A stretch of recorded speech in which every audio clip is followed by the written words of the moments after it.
Hello, কেমন আছেন আপনারা? আই হোপ কি আপনারা সবাই ভালো আছেন।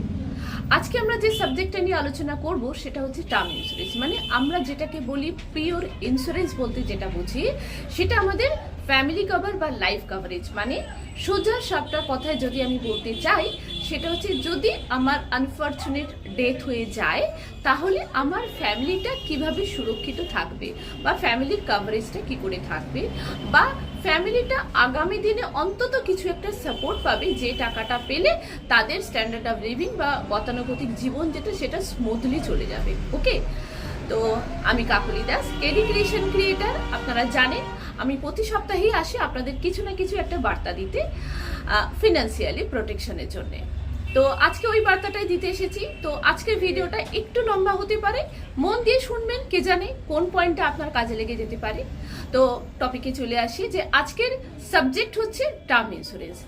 যে ইন্স্যুরেন্সটা করলে আপনার ফ্যামিলিটা টোটালি সুরক্ষিত থাকবে। ওকে, তো এটার হচ্ছে মেন যে জিনিসটা আপনারা দেখবেন, আমি কতগুলো পয়েন্ট বলবো সেগুলো মাথার মধ্যে রাখবেন বা প্রয়োজন হলে পরবর্তীকালে আপনারা পজ করে করে শুনে লিখে রাখবেন। টার্ম ইন্স্যুরেন্স যখনই আপনারা নিতে যাবেন তখন এক্সট্রা যে বেনিফিটগুলো আছে সেটাকে আপনারা অবশ্যই অ্যাভয়েড করবেন। ঠিক আছে, মানে আমরা যেগুলোকে রাইডার বলি, কেন না সেই রাইডারগুলো যখনই আপনারা নিতে যাইবেন তখন কিন্তু এক্সট্রা করে করে আপনাদের একটা করে চার্জ লাগবে। ফর এক্সাম্পল, আপনি নিতে গেলেন return of premium. Return of premium মানে কি না, রিটার্ন অফ প্রিমিয়াম মানে হচ্ছে যে আমি যে টাকাটা দিলাম সেই টাকাটা আমি ফেরত পাবো কতক্ষণে না, যতদিনের আমার পলিসিটা আছে সেই টাইম পিরিয়ডটা যদি চলে যায়, ইন দ্য মিন টাইম যদি আমার ডেথ না হয় তাহলে যে প্রিন্সিপাল অ্যামাউন্টটা আছে সেই প্রিন্সিপাল অ্যামাউন্টটা আমি ফেরত পাবো উইদাউট জিএসটি, উইদাউট রিটার্ন। ওকে, কিন্তু সেক্ষেত্রে আপনার অসুবিধাটা হবে কোথায়? নর্মাল ডেথ বেনিফিট পেতে গেলে যে অ্যামাউন্টটা আপনাদের লাগতো সেটা কিন্তু প্রায় ডাবল হয়ে যাবে। তাহলে ওই যে ডাবলের টাকাটা আপনি অন্য ইনভেস্টমেন্ট করবেন এবং ওই টাইম পিরিয়ডের জন্য করবেন, তাহলে দেখবেন আপনি অনেক বেশি রিটার্ন পাচ্ছেন। তো এই কনসেপ্টে যাবেন না। যদি আপনার কেউ কনসালটেন্ট বা অ্যাডভাইজার বা চেনা জানা যাদের প্রতি আপনারা বিশ্বাস করে করেন, তো সেখানে দেখবেন প্রিমিয়াম অ্যামাউন্টটা বেশি হয়ে যাওয়ার জন্য, তাদের একটু বেশি বেনিফিট পাওয়ার জন্য তারা কিন্তু আপনাকে কনভিন্স করতে পারে যে দাদা বা দিদি বা ম্যাম বা স্যার, আপনারা আপনাদের পয়সাটা নষ্ট করবেন কেন, আপনারা আপনার টাকাটা পুরো ফেরত পাবেন। বাট আপনি যদি ক্যালকুলেশন করে দেখেন ওই টাকাটা ফেরত পাওয়ার থেকে এক্সট্রা অ্যামাউন্টটা আপনি দিচ্ছেন, সেই টাকাটা ফেরত পাওয়ার থেকে আপনি ওই টাকাটা যদি কোনো ইনভেস্টমেন্ট অ্যামাউন্টে দেন তার থেকে আপনি অনেক বেশি রিটার্ন পাবেন। ওকে, নাম্বার 1 পয়েন্ট, যে কোনোদিন রিটার্ন অফ প্রিমিয়ামে যেতে যাবেন না। ওকে, নাম্বার 2 হচ্ছে রাইডার্স আরও অনেক কিছু থাকে, অ্যাক্সিডেন্টাল ডেথ বেনিফিট, এক্সট্রা। আমি এত ডিটেলসে গেলে ভিডিওটা অনেক বড় হয়ে যাবে, তো আমি শর্টের মধ্যেই যাচ্ছি। যদি আপনাদের কোনো জায়গায় কোনো রকম প্রয়োজন লাগে অবশ্যই আমার ফোন নাম্বার তো দেওয়া থাকে, আপনারা কন্ট্যাক্ট করবেন, আমি ডিটেলস গাইডেন্স দিয়ে দেবো। কেমন? 2 নম্বর পয়েন্ট হচ্ছে এটা 4টে মোডে হয়, মান্থলি, কোয়ার্টারলি, হাফ ইয়ারলি এবং ইয়ারলি। কখনোই টার্ম প্ল্যান নেওয়ার সময় মান্থলি বা কোয়ার্টারলি মোডে যাবেন না। কেন কি, ওটার যে গ্রেস পিরিয়ড থাকে সেটা কিন্তু কম। আর এই পলিসিটা আপনি কাদের জন্য করছেন? আপনার ফ্যামিলির জন্য করছেন। আপনারা হাজার কাজের মধ্যে থাকেন, অনেক সময় ইসিএস বাউন্স হয়ে যায়। আর যদি আপনি মান্থলি মোডে যান সেক্ষেত্রে মাত্র 15 দিন আপনার গ্রেস পিরিয়ড থাকবে। আপনি ভাবতে ভাবতেই ডেটটা চলে যাবে। ভগবান না করুক যদি ইন দ্য মিন টাইম কিছু হয়ে যায়, তাহলে যে ফ্যামিলিটার জন্য আপনি করলেন সেই ফ্যামিলিটা কিন্তু কোনো বেনিফিট পাবে না। ওকে, তাহলে নাম্বার 2 পয়েন্ট কি হলো যে আপনি হাফ ইয়ারলি, যদি প্রিমিয়াম বেশি হয় হাফ ইয়ারলিতে যাবেন, আদারওয়াইজ আমি সব থেকে বলবো ইয়ারলি প্রিমিয়ামেই আপনি যাবেন। ওকে, তাহলে নাম্বার 2 নাম্বার আপনি বলে দিলাম। নাম্বার 3 কি হচ্ছে না, আপনি যদি স্মোকার বা নন স্মোকার বা অ্যালকোহল নেন অবশ্যই ডিক্লেয়ার করবেন, বা আপনার যদি কোনো ডিজিজ থেকে থাকে তাহলে কিন্তু অবশ্যই ডিক্লেয়ার করবেন। কেন কি, যখনই না ডিক্লেয়ার করবেন, আপনি এই পলিসিটা কার জন্য করছেন? এগেইন আই এম টেলিং কি আপনার ফ্যামিলির জন্য করছেন। তাহলে হয়তো কোনো আপনার অ্যাডভাইজার আছেন বা কনসালটেন্ট আছেন, তারা বললো দাদা এই তো সবে আপনার ডিজিজটা ধরা পড়েছে, ও কিছু হবে না, রাইট? কিন্তু এরকম আমার অনেক কাছের লোকের হয়েছে যারা ডিক্লেয়ার করেনি এবং পরবর্তীকালে যখন এসে বসেছে তাদের বন্ডটা আমি দেখি যে এইগুলো অন্যান্য কোম্পানি থেকে ডিক্লেয়ার করা হয়নি এবং সেটা মানে পরিষ্কারভাবে লেখা আছে। ওকে, এখন তো বোঝা যাচ্ছে না যে সে ডিক্লেয়ার করেছিল নাকি তার কনসালটেন্ট এটাকে হিডেন করে মানে চলে গেছিল যে পলিসিটা তাড়াতাড়ি কনভার্ট হয়ে যাবে। ওকে, তো তাহলে 3 নম্বর পয়েন্ট মনে রাখবেন, যদি আপনারা স্মোকার হন তাহলে অবশ্যই ডিক্লেয়ার করবেন।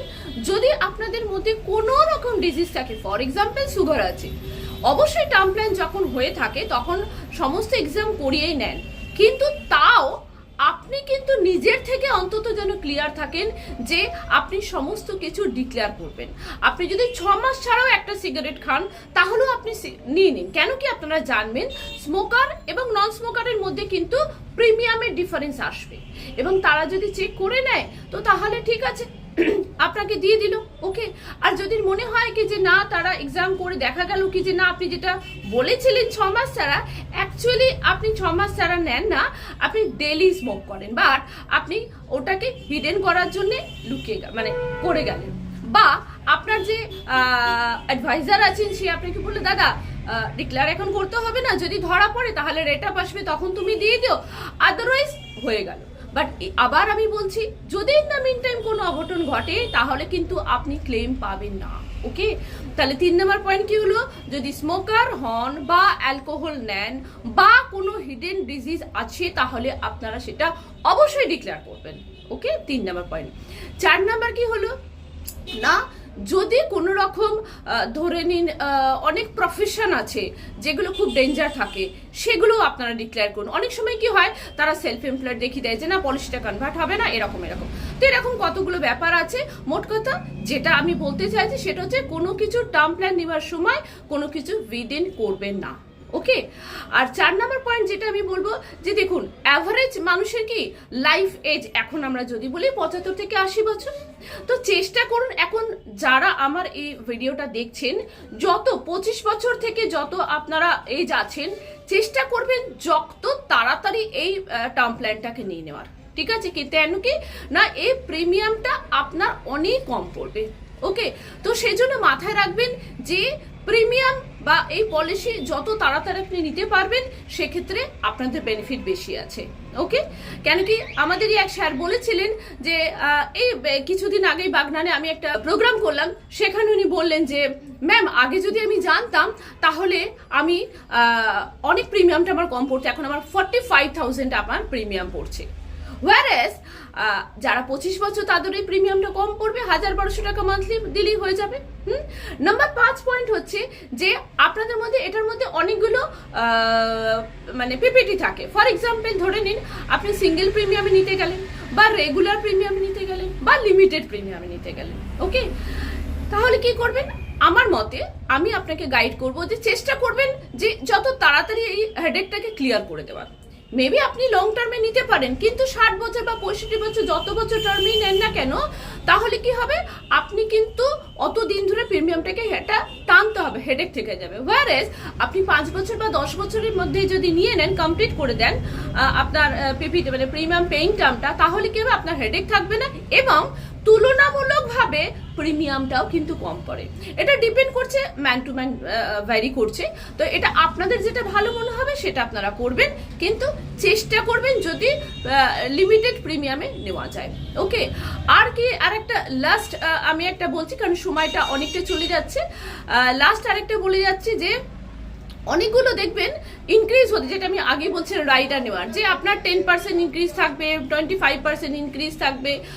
তো এগুলো একটু ভালো করে দেখে নেবেন যখনই আপনাকে যাদের কাছ থেকে আপনারা কনসালটেন্সি নেবেন তাদের কাছে পুরো ব্যাপারটা দেখে নেবেন। তো লাস্ট মুহূর্তে আমি চলে আসি, যখনই আপনারা টার্ম প্ল্যান করবেন সেটা হচ্ছে পিওর ইন্স্যুরেন্স, যেখানে শুধুমাত্র আপনারা ডেথ বেনিফিট নেবেন, এছাড়া আর কিছু নেবেন না। ইয়ারলি প্রিমিয়াম দেওয়ার চেষ্টা করবেন, লিমিটেড প্রিমিয়ামে দেবেন, কোনো কিছু হিডেন করবেন না। যদি স্মোকার হন তাহলে ডিক্লেয়ার করুন, যদি আপনাদের কোনো হিডেন ডিজিজ থাকে সেটা ডিক্লেয়ার করুন। কেন কি মাথায় রাখবেন এটা আপনি আপনার ফ্যামিলির জন্য করছেন, আপনার জন্য নয়। তাই তাদেরকে সুরক্ষিত রাখাটাই হচ্ছে আপনার দায়িত্ব এবং কর্তব্য। ওকে, ওই একটা কথা আছে না, মরেও শান্তি নেই, তো যাতে যদি আমার এরম ধরনের কোনো ঘটনা ঘটে যায় যাতে অন্তত আমি শান্তি করে সেখানেও থাকতে পারি। ওকে, তো তো ভালো করে শুনবেন, আর যদি ভালো লাগে এই ভিডিওটা অবশ্যই অন্যকে শেয়ার করবেন, লাইক করবেন অ্যান্ড কমেন্ট করবেন অবশ্যই অন্য কিছু ভিডিও দেওয়ার জন্য। ওকে, থ্যাংক ইউ। সবাই ভালো থাকবেন, সুস্থ থাকবেন আর খুব খুশি থাকবেন। নমস্কার।